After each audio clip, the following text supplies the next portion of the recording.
दोस्तों, let's study YouTube channel पर आपका हार्दिक स्वागत है। आई होप आप अच्छे होंगे, स्वस्थ होंगे। इस वीडियो में हम Himachal Pradesh power transmission corporation limited में AE/JE सिविल और इलेक्ट्रिकल की वैकेंसी के बारे में बात करने वाले हैं। और आपने कुछ दिन पहले मेरी एक वीडियो देखी होगी जहां पे मैंने आपको बताया कि TCL में कितनी आपको आउटसोर्स रिक्रूटमेंट देखने को मिली है। और उसमें मेन चीज़ मैं आपको बता दूं कि मैंने उस वीडियो में कहा था कि जो टेक्निकल वैकेंसी है उसके बारे में आपको एक सेपरेट वीडियो देखने को मिलेगी। और ये सारी लेटेस्ट जानकारी जो है वो RTI के माध्यम से ली गई है। तो यहाँ पे सबसे पहले अगर हम बात करें तो हम बात करेंगे कि जो सैंक्शनड कैडर स्ट्रेंथ है AE इलेक्ट्रिकल की वो कितनी है। सभी की हम बात करेंगे, चारों की हम बात करेंगे। तो AE इलेक्ट्रिकल की अगर हम बात करें तो 100 की है। असिस्टेंट इंजीनियर सिविल की हम बात करें तो 16 की है। JE इलेक्ट्रिकल की बात करें तो 113 की है। और जूनियर इंजीनियर सिविल की बात करें तो 23 की है। AE इलेक्ट्रिकल के 100 में से 41 वैकेंसी वैकेंट है। अगर हम बात करें AE सिविल की तो 16 में से 4 पोस्ट जो है वो वैकेंट है। अगर हम बात करें JE इलेक्ट्रिकल की तो 113 में से 54 पोस्ट जो है वो वैकेंट है। और अगर हम बात करें JE सिविल की तो 23 में से 3 पोस्ट यहाँ पे वैकेंट है। अगर हम बात करें तो डायरेक्ट रिक्रूटमेंट, आपको पता है कि डायरेक्ट रिक्रूटमेंट वो वैकेंसी होती है जो कि सिर्फ आपको टेस्ट के माध्यम से देखने को मिलती है।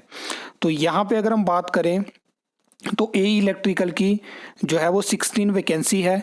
और AE सिविल की जो 4 वैकेंसी है वो चारों जो है वो डायरेक्ट रिक्रूटमेंट की है। अगर हम बात करें JE इलेक्ट्रिकल की तो यहाँ पे इन्होंने बताया है कि जो डायरेक्ट रिक्रूटमेंट कोटा है वो उसमें कुछ चेंज हमें देखने को मिलेगा, तो अंडर प्रोसेस है। और मुझे लगता है कि यहाँ पे कुछ चेंजेस होने वाले हैं, तो आपको नए R&P रूल्स भी देखने को मिल सकते हैं। और सेम चीज़ यहाँ पे JE सिविल के लिए भी होने वाली है। तो देखते हैं कि क्या चेंजेस यहाँ पे हमें देखने को मिलते हैं। अगर हम बात करें कि कौन सी वैकेंसी प्रोसेस में है तो यहाँ पे आप देख सकते हो, और मैंने आपको RTI के माध्यम से भी बताया है कि जो 16 वैकेंसी है डायरेक्ट रिक्रूटमेंट की AE इलेक्ट्रिकल की, तो इसमें जो है वो सरकार के पास जो है वो प्रपोजल TCL की तरफ से भेजा गया है। अब देखने वाली बात होगी कि क्या सरकार इन वैकेंसी को अप्रूव करती है, कितना टाइम लेती है। और अगर हम बात करें तो AE सिविल के भी एक पोस्ट का जो है वो प्रपोजल सरकार के पास गया है। इसके अलावा अगर हम बात करें तो JE सिविल की एक पोस्ट जो कि PWD कोटा के माध्यम से है वही देखने को फिलहाल मिलेगी। अब मेन चीज़ के ऊपर आ जाते हैं जो कि आपको जानकारी होनी चाहिए कि हिमाचल प्रदेश में जो TCL है वहाँ पे जूनियर इंजीनियर इलेक्ट्रिकल 43 इस टाइम पे आउटसोर्स माध्यम से रिक्रूट हुए हैं और वहाँ पे अपनी सेवाएं वो दे रहे हैं। जूनियर इंजीनियर सिविल की हम बात करें तो 6 पोस्ट यहाँ पे आउटसोर्स माध्यम से भरी गई हैं। अभी देखते हैं कि कुछ दिनों में हमें PCL के माध्यम से भी जानकारी मिलने वाली है। एक वो स्टूडेंट है जो वेट कर रहा है कि यहाँ पे हमें वैकेंसी देखने को मिलेगी। कब ये वैकेंसी भरी गई, किस माध्यम से ये वैकेंसी भरी गई, कब ये एडवर्टाइज हुई, तो ये बड़े सवाल यहाँ पे रहने वाले हैं। और क्या ज़रूरत पड़ गई कि 43 आपने JE इलेक्ट्रिकल रिक्रूट कर लिए आउटसोर्स माध्यम से। क्या बाहर जो स्टूडेंट जो डिग्री करके डिप्लोमा करके बैठे हैं, जो उम्मीद कर रहे हैं कि उनको कोई अपॉर्चुनिटी मिलेगी ताकि वो भी अपने आप को टेस्ट कर पाएंगे कि क्या वो उस एग्ज़ाम को देने के लिए मतलब वो निकाल सकते हैं। क्योंकि ऐसा फिर रहता है सिस्टम की फ्यूचर में किसी को रिग्रेट नहीं होता है कि मैंने एक बार ट्राई नहीं करा। अदरवाइज़ हम भी जानते हैं, बाकी लोग भी जानते हैं कि इस टाइम पे सरकारी नौकरी कितना मुश्किल हो चुका है।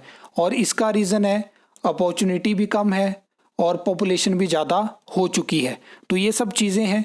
बाकी इसके अलावा आपके पास कोई एडिशनल इन्फॉर्मेशन है तो मैंने आपको बता दिया कि यहाँ से अगर आपको AE इलेक्ट्रिकल की आपको 16 वैकेंसी में हो सकता है सरकार यहाँ से 12 या 14 वैकेंसी को अप्रूव कर दे और एक वैकेंसी आपको AE सिविल की देखने को मिलेगी।